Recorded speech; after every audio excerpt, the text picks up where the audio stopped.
마지막 세 번째 날인데 우리가 사도행전 9장을 통하여서 사울의 심 사건에 대해서 또 아나니아를 통해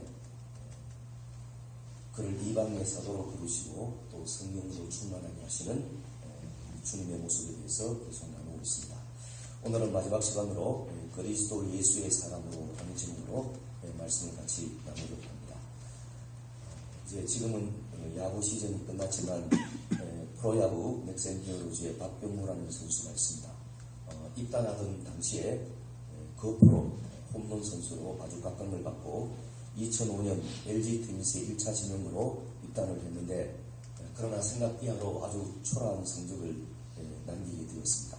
그러다가 2011년 7월 넥센 히어로즈로 트레이드가 되는데 LG 트윈스 시절 거포로 각광을 받던 이 선수가 친 홈런이 몇 개냐 5시즌 동안 24개에 불과했습니다. 그런데 넥센 히어로즈로 트레이드가 되고 나서 나중에 미국 메이저리그에도 진출해서 2회를 보내게 되는데 2012년부터 2018년 작년까지 미국에 갔던 2회를 빼고 이 박병호 선수가 친 홈런 개수가 5시즌 동안 우리나라에서만 212개를 쳤습니다. 그 LG 트윈스 시절에 거의 10배에 가까운 홈런을 치게 되었습니다. 그리고 2012년부터 15년까지 4년 연속 홈런왕을 차지하게 되었습니다. LG 트윈스 시절의 박병호하고 또 넥센 히어로즈의 박병호는 완전히 다른 선수로 바뀌어 있었습니다. 어떻게 이렇게 무명의 타자가 대한민국을 대표하는 타자로 변신할 수 있을까? 아주 큰 프로야구의 화제가 되었던 그런 인물이었습니다. 저는 이 박병호 선수를 보면서 하나님이 사람을 쓰시는 모습도 참으로 놀랍구나 하는 생각을 할 때가 많이 있습니다. 어떻게 사울 같은 사람이 변화가 되어서 바울 같은 위대한 사역자가 될 수 있을까? 완전히 정반대의 길을 가던 사람을 하나님이 180도로 돌이켜서 자신을 증오하던 그 일에 그분을 위해 헌신하는 사람이 될 수가 있을까? 분명한 한 가지는 누구라도 하나님의 손에 붙잡히면 우리 역시 이와 같은 삶을 살 수 있다는 것입니다. 갈릴리 어부들을 부르셔서 제자로 삼으시고 그들을 하나님의 사람으로 쓰시는 하나님의 손길을 보십시오. 광야에서 40년간 양떼를 치던 모세를 부르시고 그를 또한 출애굽의 지도자로 쓰시는 하나님의 능력을 볼 수가 있습니다. 라합은 여리고성의 기생이었습니다. 그런데도 그녀를 변화시켜 그녀에게서 보아스가 출생하고 또 나중에는 다윗이 태어난 모습을 우리는 알고 있습니다. 하나님은 어떤 분이신가? 사람을 쓰시는 전문가이십니다. 누가 이들이 하나님의 위대한 사역자가 되리라고 상상이나 했을까요? 자기 자신도 모르는 일이었습니다. 그런데 하나님은 용도를 변경시켜서 그들을 쓰시고 있습니다. 저는 이런 부분을 생각하면 하나님이 나를 어떤 모습으로 쓰실까? 나를 어디에 쓰실까? 또 어떤 모습으로 이끌어 가실까? 기대감을 갖게 됩니다. 바라기는 여러분도 같은 기대감을 가지고 또 하나님을 바라보길 원하고 이 시간 변화된 이 사울의 모습 바울을 보면서 몇 가지를 더 나누고자 합니다. 첫 번째로 오늘 말씀을 통해 우리가 생각할 수 있는 것은 예수 그리스도의 증인이 된 이 사울을 보십시오. 19절 하반절에서 22절 사울이 다메섹에 있는 제자들과 함께 며칠 있을새 즉시로 각 회당에서 예수가 하나님의 아들이심을 전파하니 듣는 사람이 다 놀라 말하되 이 사람이 예루살렘에서 이 이름을 부르는 사람을 멸하려던 자가 아니냐 여기 온 것도 그들을 결박하여 대제사장들에게 끌어가고자 함이 아니냐 하더라. 사울은 힘을 더 얻어 예수를 그리스도라 증언하여 다메섹에 사는 유대인들을 당목하게 하니라. 사울은 많은 사람들에게 다메섹 도성에 있는 많은 사람들 특히 유대인들에게 충격을 주었습니다. 사람이 변화해도 이처럼 변할 수가 있을까? 다메섹에 있는 그리스도인들을 색출하여서 예루살렘으로 끌고 가고 그리고 종교 재판을 열어서 그 그리스도인들을 처형하려 했던 사울이 도리어 다메섹 도성에서 예수는 하나님의 아들이십니다. 예수는 그리스도이십니다. 오히려 반대를 할수록 힘을 더 얻어 자신이 증오하던 예수 그리스도를 자랑하고 그의 이름을 변호하고 있다는 것이죠. 도대체 사울에게 무슨 일이 일어났길래 그가 완전히 다른 사람으로 변화가 되었을까? 그에게 무슨 일이 있었는가? 바로 부활의 주님이 그의 삶의 침투에 들어갔기 때문인 것입니다. 부활의 주님이 오심으로 인생의 주인이 자신이 아니고 예수 그리스도로 바뀌었습니다. 그 삶의 가치 체계, 사고의 체계, 모든 신앙의 체계가 180도로 변환되었습니다. 뿐만 아니라 어제 17절 말씀에 뭐라고 했는가? 아나니아가 떠나 그 집에 들어가서 그에게 안수하여 이르되 형제 사울아 주 곧 내가 오는 길에서 나타나셨던 예수께서 나를 보내어 너로 보게 하시고 성령으로 충만하게 하신다 하니 이 사울은 앞을 못 보는 3일 동안 하나님 앞에 기도하는 시간을 가지고 있었습니다. 그리고 그때 주님은 아나니아를 보내어서 이 사울을 찾아가게 하셨고 그에게 안수하자 다시 사울은 앞을 보게 되었고 성령이 그에게 충만하게 임하였습니다. 적대감, 혈기에 둘러싸여 있던 바로 이 사울이 이제는 성령의 지배를 받는 사람으로 완전히 달라지게 되었다는 것이죠. 사랑하는 여러분, 삶의 주인이 예수 그리스도로 바뀌어지고 우리 안에 성령이 역사하시면 우리에게 나타나는 첫 번째 현상은 뭔가? 바로 나를 변화시킨 예수 그리스도를 전하고 싶고 알리고 싶고 또 예수 그리스도를 모르는 사람들에게 예수를 믿으라고 말하고 싶어진다는 것입니다. 내 인생을 바꾸어 주시고 나의 눈을 다시 뜨게 해주시고 영원한 생명을 주신 그 예수 그리스도 안에 참된 소망이 있음을 전하고 싶다는 것입니다. 사도행전 1장 8절에 오직 성령이 너희에게 임하시니 너희가 권능을 받고 예루살렘과 온 유대와 사마리아와 땅끝까지 이르러 내 증인이 되리라 하십니다. 성령이 임할 때 능력이 임하고 그 능력은 어떤 능력인가? 바로 땅끝까지 이르러 예수의 증인이 되는 능력이 된다는 것입니다. 성령은 능력의 하나님이십니다. 치유와 기적과 은사를 주시는 하나님이십니다. 그런가 하면 우리로 하여금 예수 그리스도를 전하게 하시고 증거하게 하시는 하나님이십니다.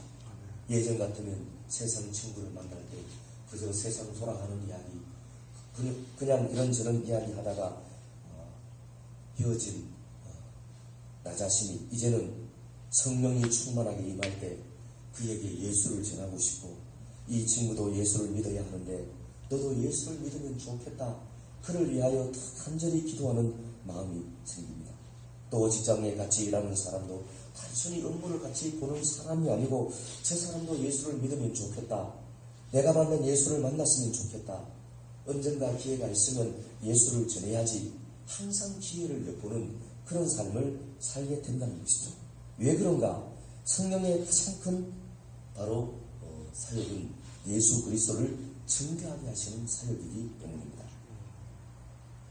일제강점기 때 최근문 목사님은 입만 열면 예수 전단 불신지옥을 외쳤습니다. 그를 지켜본 일본 순경이 한 번만 더 그러면 당신을 체포하겠다 엄포를 놓았습니다. 그러자 하는 말이 당신은 사람들이 다치지 않도록 교통정리를 하지만 나는 사람들이 지옥에 가지 않도록 교통정리를 하는데 왜 못하게 하느냐 반문을 했습니다. 나중에 신사참배 반대의 문제로 옥에 갇히게 되고 그리고 가진 고문과 회유를 받으며 신사 앞에 절을 하라 그렇게 협박을 받았습니다. 그런데 그때도 예수 전당 불신지옥을 외쳤습니다. 불에 지진 인도로 그렇게 몸을 지지고 있는데 예수 전당 불신지옥 피부가 타오르고 있는데 예수 전당 불신지옥 그런 신앙을 굽히지 않았습니다. 고문하던 순사가 충격을 받았습니다. 당연히 비명을 지르고 나를 살려주십시오. 애원을 해야 하는데 이상한 소리를 하니까 고문을 하다 그 이유를 묻습니다. 그랬더니 내 몸에는 예수가 가득 차 있어서 자신도 모르게 예수가 나올 수밖에 없다 말을 했습니다. 여러분 본문의 사울도 보십시오. 배심을 경험하고 성령의 충만함을 입은 그의 입에서 가장 먼저 나왔던 말이 어떤 말인가? 예수는 하나님의 아들이며 예수는 그리스도라고 외치고 있습니다. 더욱더 힘을 내어서 그렇게 말하고 있다는 것이죠. 얼마 전까지 예수를 흠모하던 사울의 입에서 예수를 증거하는 말이 나오자 그를 알던 유대인들은 당혹스러움을 감출 수 없었습니다. 하루아침에 변한 사울을 보면서 한때는 동료였던 사울을 이제는 그냥 두어서는 안 되구나 사울을 죽이자 공모를 했습니다. 저는 이 자리에 있는 사울이 변화되고 가졌던 이 뜨거운 복음 전도의 열정이 2019년 이안에 저와 여러분에게 있기를 주님의 이름으로 축원합니다. 2019년 이안에 내가 최소한 한 명은 전도해야지. 내가 최소한 3명 정도는 기도하고 그들에게 복음을 전해야지. 여러분이 이 목표를 가지고 기도할 수 있기를 바랍니다. 우리는 모르지만 우리의 전도를 기다리고 있는 나의 친구들, 직장의 동료들, 우리의 이웃들이 나를 기다리고 있을 수 있습니다. 우리가 기도하고 기회를 보면서 복음을 전할 때 우리는 전하지만 그러나 사람의 마음을 바꾸는 분은 성령 하나님이십니다. 우리가 전하면 그분들의 생각과 마음을 열고 바꾸주셔서 내가 만났던 주님을 그들도 만나는 그런 한 해가 되기를 바랍니다. 두 번째, 오늘 말씀을 통해 우리가 또 하나 생각할 수 있는 것은 사역자로 준비된 사울의 감추어진 시간을 우리가 엿볼 수 있습니다. 본문에는 사울에게 일어난 시간적 흐름을 정확하게 다 기록하고 있지는 않는데 23절에 여러 날이 지나며 유대인들이 사울을 죽이기를 공모하더니 라는 말이 있습니다. 23절에 이 여러 날이 지나며 라는 말이 우리말 성경에는 얼마의 시간이 지나지 않은 것처럼 그렇게 해석을 할 수 있지만 그러나 원어로 살펴보면 여러 날이 지나며 이 의미는 어떤 의미인가? 충분한 시간이 지난 후에 라는 뜻입니다. 정확하게. 그러니 얼마의 시간이 지났는지 알지는 못하는 것입니다. 사울은 다메섹 도상에서 부활하신 주님을 만난 감격을 주체할 수 없었습니다. 그의 마음은 온통 예수에 대한 관심, 예수에 대한 생각뿐이었습니다. 하루를 시작하면 예수를 전하고 눈만 뜨면 거리로 뛰쳐나가 자신이 만난 그리스도를 증거했습니다. 그리고 그 일은 다메섹 도성에 있는 수많은 유대인들, 이방인들을 들썩이게 만들었습니다. 그리고 여러 날이 지나며 라는 이 말이 기록되어 있는데 22절과 23절은 사실 상당한 시간적 격차가 있습니다. 충분한 시간이 지난 후에 이 사이에 어떤 일이 있었는가? 갈라디아서 1장 15절에서 18절은 이때의 상황을 이렇게 설명을 해주고 있습니다. 자, 한번 앞을 보시면서 보십시오. 그러나 내 어머니의 태로부터 나를 택정하시고 그의 은혜로 나를 부르시니라. 그의 아들을 이방에 전하기 위하여 그를 내 속에 나타내시기를 기뻐하셨을 때 내가 곧 혈육과 의논하지 아니하고 또 나보다 먼저 사도된 자들을 만나려고 예루살렘으로 가지 아니하고 아라비아로 갔다가 여기 아라비아로 갔다가 그 다음 다시 다메섹으로 돌아가노라. 18절 그 후 3년 만에 내가 게바를 방문하려고 예루살렘으로 올라가서 그와 함께 15일을 머무는 동안 주의 형제 야고보 외에 다른 사도들을 보지 못하였노라. 보라 내가 너희에게 쓰는 것은 하나님 앞에서 거짓말이 아니로다. 정리를 해보면 사울이 다메섹 도상에서 부활하신 주님을 만난 일과 다메섹 거리에서 사람들을 전도하는 9장 22절까지는 연속적으로 쭉 이어지는 상황입니다. 그러나 23절 이하에 나오는 이 내용들은 시간이 한참 지나고 있습니다. 여러 날이 지나며 이 말은 시간이 한참 지나서 하는 그런 의미인 것입니다. 그것을 오늘 본문 23절은 여러 날이 지나며 하는 말로 기록해 보았지만 사도의 갈라디아서 1장 15절 이하에는 이 여러 날을 아라비아에 있었던 3년이라고 말하고 있다는 것이죠. 이 3년 동안 사울은 어디에 있었느냐? 아라비아 광야에 있었습니다. 그리고 나중에 다시 다메섹으로 돌아오게 됐다는 것입니다. 우리는 이 내용을 통해 무엇을 알 수가 있는가? 하나님의 부르심이 있더라도 사도로 준비된 시간이 있었다는 것이죠. 사울은 아나니아를 통하여 자신이 이방인의 사도로 사역해야 할 것을 알고 있었습니다. 그럼에도 이방 선교를 위해 그는 섣불리 나서지 않았습니다. 그 전에 자신을 점검하고 하나님 앞에 기도하며 다시 한번 하나님의 인도를 묻고 하나님의 확신을 구하고 내가 곧 혈육과 의논하지 아니하고 이 말은 사람들의 조언보다 먼저 하나님의 뜻을 다시 한번 확정하는 하나님이 자신에게 뭐라고 말씀하는지 하나님의 음성에 귀를 기울였다는 이야기입니다. 어떤 사람들은 선교사가 되겠다. 어떤 사람들은 목회자가 되겠다. 신학교에 가겠다. 주의 종이 되겠다. 무작정 사역 전선에 뛰어드는 사람들이 있습니다. 그런데 사역 현장에 막상 부딪혀보면 자신의 처음 생각하고 너무나 다른 사역의 현장을 본다는 것이죠. 그래서 중도에 포기하고 그리고 또 사역을 접는 그런 경우도 많이 있습니다. 왜 이런 일이 생기나? 하나님의 부르심이 있었지만 부르심에 대한 충분한 마음의 준비, 기도의 준비, 또 하나님 앞에 구하는 그런 서 있는 준비가 없었기 때문입니다. 열정이 타오르고 가슴이 뜨거울 땐 우리는 어떤 상황도 헤쳐나갈 수 있을 것 같습니다. 또 하나님이 나에게 어떤 사역을 맡기더라도 우리는 할 수 있는 것처럼 생각할 수 있습니다. 그러나 현실은 나의 생각과 다른 일들이 또 뜻하지 않는 변수가 너무나 많이 생겨난다는 것이죠. 사울은 3년 동안 아라비아 강에서 무엇을 했을까? 12 제자들이 주님께 훈련을 받았던 것처럼 기도의 훈련, 경건의 훈련, 말씀의 훈련, 하나님과 깊은 교통의 시간을 보냈습니다. 어떤 상황에서도 딴 마음을 먹거나 믿음이 흔들리지 않는 연단의 시간을 보내고 있었습니다. 우리 장로교에서는 이제 목회자가 되려면 신대원 3년 과정을 마치게 되는데, 생각해보면 신대원 3년은 대부분 신학을 가르치고 교리를 가르치는 그런 시간입니다. 왜 이 3년의 시간이 필요할까? 저는 개인적으로 생각합니다. 이 3년의 시간은 자신이 하나님 앞에 부름을 받았지만 다시 한번 충분히 하나님 앞에 기도하며 내가 그래도 이 길을 갈 것인가, 아니면 지금이라도 내려놓을 것인가, 혹시 내가 잘못 생각한 것은 아닌가, 자신의 마음을 이 3년 동안 계속 바라보고 점검하고 내가 오직 주님만 바라보겠습니다, 아니면 지금이라도 내려놓겠습니다. 이 결단의 시간, 다짐의 시간, 다시 한번 성령을 구하며 바로 자신의 마음을 점검하는 그런 훈련의 시간이라는 것이죠.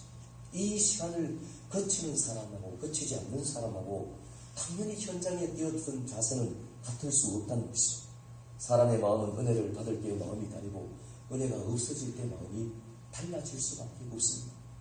은혜가 임할 때 내가 사역자가 되고 어디든 갈 수 있으리라 마음을 먹지만, 그러나 은혜가 식어질 땐 사람의 마음은 금세 바뀌고 마는 것입니다.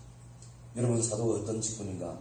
사도는 예수 그리스도의 역할을 대신하는 사람, 아포스톨로스, 보냄을 받은 자, 바로 이것이 사도라는 뜻인데, 누구를 대신하여 보냄을 받은 사람입니다.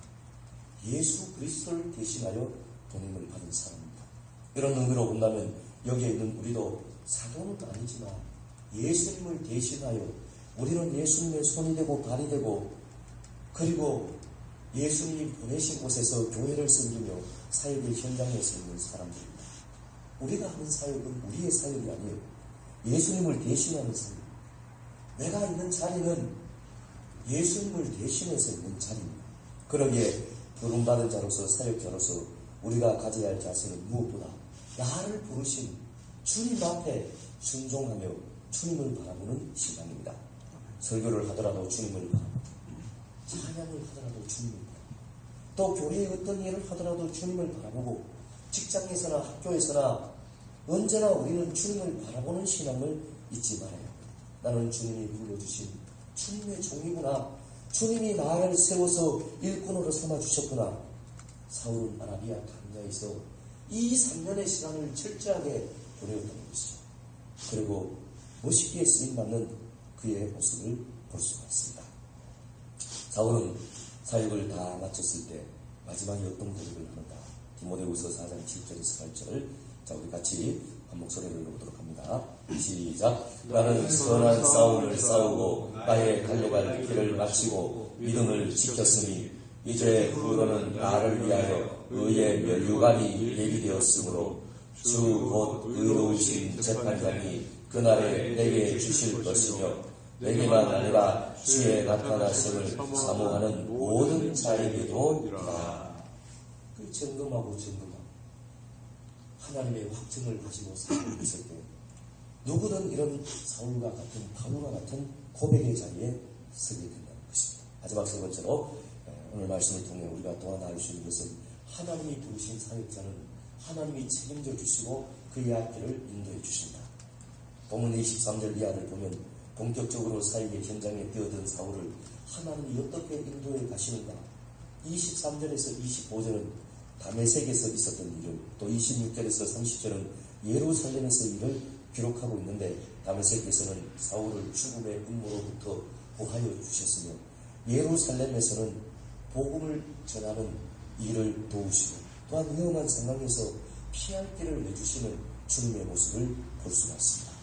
먼저 23절에서 25절의 내용을 살펴보면 이 장면은 사울이 아라비아 강야에서 3년의 시간을 보낸 다음 다시 자신이 회심한 다메섹으로 돌아와 부활의 주님을 전하고 있을 때 유대인들이 그를 죽이려고 하고 있었습니다.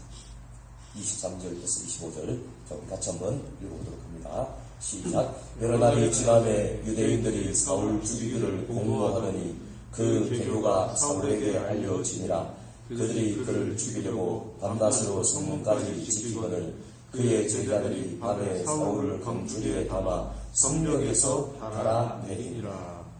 이 사울을 죽이기에 편안히 되어 있었습니다. 고린도후서 11장 32절 34절에는 이때의 긴박한 상황을 해석하며 바울이 다시 한번 이렇게 기록을 합니다. 다메섹에서 아레다 왕의 고관이 나를 잡으려고 다메섹 성을 지켰으나 나는 광주리를 타고 들창문으로 성벽을 내려가 그 손에서 벗어났노라.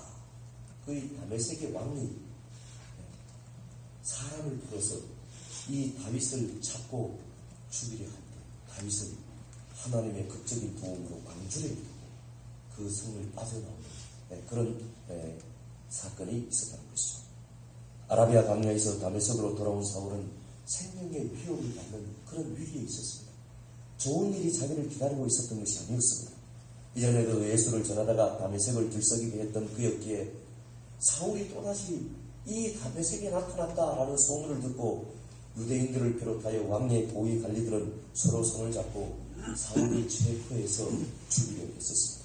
그런데 이런 위험을 알고 당시에 사울을 도왔던 사람들이 있었는데 성경은 그의 제자들, 사울이 처음에 회심을 했을 때 거기서 복음을 전했을 때 사울의 복음을 듣고 사울의 제자가 되었던 그의 제자들이 바로 이 사울을 위협해서 구하여 주는 모습을 볼 수가 있습니다. 또 하나는 26절 이하에 사울이 예루살렘에 있을 때 예루살렘 성도들은 이 사울을 피하여 다녔어요. 왜냐하면 아직도 예루살렘 성도들 중에는 사울의 변화된 모습을 제대로 모르는 사람들이 많이 있었습니다. 예전에 교회를 핍박하고 교회를 참여했던 사울이 예루살렘 교회에 나타났지. 그런데 뭔가 바뀌긴 바뀐 것 같은데 그의 속내를 알 수가 없었습니다. 과거를 알고 있던 예루살렘 성도들은 여전히 사울을 피하며 도망가고 그를 모른 척했다는 것이죠. 그런데 이때 누가 가교 역할을 하는가? 바나바가 사울이 변했다고. 과거의 사울이 아니라고 바나바가 나서서 바로 이 사울을 기원해주는 모습을 보는데 바나바는 사울이 예루살렘에서 복음을 전할 수 있도록 그 장을 마련해 주었고 나아가서 사울과 함께 1차 전도 여행을 함께 떠나는 그런 동력자가 되었습니다. 여러분 보십시오. 하나님은 가장 필요한 시간에 사울이 회심을 할 때는 아나니아 그리고 다메섹에서 위험에 빠져 있을 때는 그의 제자들 그리고 예루살렘에서는 바나바를 통해 필요한 순간순간마다 하나님이 함께 하신다는 사울아 바울아 내가 너와 함께 하노라 그 증거를 사울에게 보여주고 있다는 것입니다. 우리 26절에서 30절 말씀 같이 한번 읽어보도록 합니다. 오늘 본문 26절에서 30절 시작. 사울이 예루살렘에 가서 제자들을 사귀고자 하나 다 두려워하여 그가 제자됨을 믿지 아니하니 바나바가 데리고 사도들에게 가서 그가 길에서 어떻게 주를 보았는지와 주께서 그에게 말씀하신 이유가 다메섹에서 그가 어떻게 예수의 이름으로 담대히 말하였는지를 전하니라. 사울이 제자들과 함께 있어 예루살렘에 출입하며 또 주 예수의 이름으로 담대히 말하고 헬라파 유대인들과 함께 말하며 변론하니 그 사람들이 죽이려고 힘쓰거늘 형제들이 알고 가이사랴로 데리고 내려가서 다소로 보내니라. 아프리카의 선교사 리빙스턴은 사명자는 그 사명이 닿을 때까지 죽지 않는다. 아주 유명한 말을 남겼습니다. 저는 여기 있는 저와 여러분 모두가 이 리빙스턴의 고백처럼 우리가 어떤 상황에 있더라도 우리의 믿음, 우리의 확신, 우리의 사명, 또 우리가 감당해야 할 그 일들에 흔들리지 않는 더욱더 시당 위에 굳게 서 있는 그런 하나님의 사람들이 될 수 있길 주님의 이름으로 축원합니다. 아멘. 주님이 저와 여러분을 이곳 주님의 비전 교회로 불러주셨습니다. 주님은 저와 여러분들에게 이 교회를 세우라는 각자에게 주어진 사명과 역할을 주셨어요. 여러분 다 차려진 밥상에서 밥을 먹는 것은 쉬운 일입니다. 그러나 밥상을 차리는 수고가 없다면 어떻게 우리가 만찬을 즐길 수 있을까요?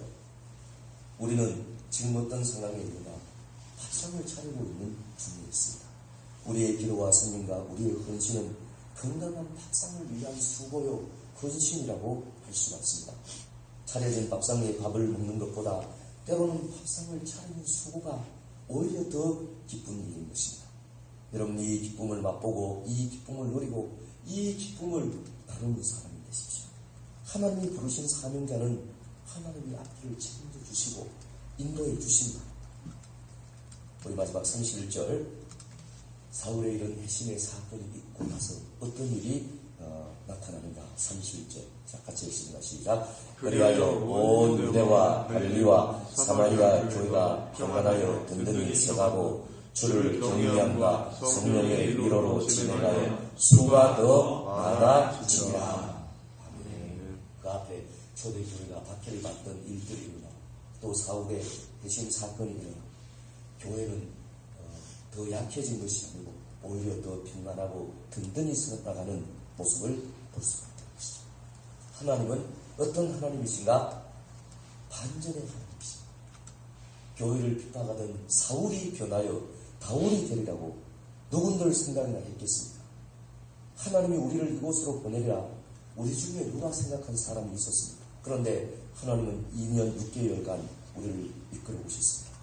바라기는 2019년 이안에 우리의 모든 사역과 또 우리의 모든 앞길을 주님 앞에 맡기고 우리가 기도하고 또 우리가 하나님 앞에 서서 또 맡겨진 사역들을 충성하면 주님이 교회를 든든히 세우고 또 2019년 이안에 더 놀라운 일들을 펼쳐나가실 것을 또 우리가 바라보며 믿음으로 달려갈 수 있길 주님의 이름으로 축원합니다. 아멘. 이 말씀을 생각하면서 같이 기도하겠습니다. 이 시간 기도할 때 우리가 3일 동안 사울의 배신 과정을 함께 살펴보았습니다. 정말 하나님이 드라마틱하게 어떻게 하나님이 이렇게 한 사람의 생애를 바꾸어 볼 수 있을까? 우리는 놀라지 않을 수 없습니다. 이 시간 기도할 때 하나님 저는 사울에 비교되지 않지만 그러나 저의 모습대로 다시 한번 저를 붙잡아 주시고 세워주시고 무엇보다 주의 성령을 부어주셔서 정말 교회를 세우며 또 주님의 나라와 복음을 위하여 더 힘있게 쓰임받는 우리의 인생이 되게 주옵소서. 이 한 해를 나에게 주셨는데 또 이 한 해를 힘있게 달려갈 수 있도록 하나님 인도하여 주옵소서. 우리 그런 마음을 담아서 기도하기 원하고요. 또 주님의 비전 교회를 위하여 성령 충만하는 일체, 은혜의 강수가 흘러가는 일체, 또 영혼을 구원하는 일에 더욱더 힘있게 달려가는 공동체가 되도록 붙잡아 달라고 기도해 주시고 또 무엇보다 우리의 신분 가운데 하나님 부흥이 있게 해주시고 또 예배를 통해 하나님을 만나며 목장을 통해 또 우리가 더 깊은 교제가 있고 또 기도의 시간을 통하여 주님을 뜨겁게 만날 수 있도록 기도하시고 또 나아가서 또 2019년도 펼쳐질 사역들을 위하여 기도하기 원합니다. 성도들의 가정 위해서 기도하며 또 박종훈 집사님 이 학원을 위하여 기도해 주시기를 바랍니다. 이 시간 우리 주님 세운 간절히 찾고 합심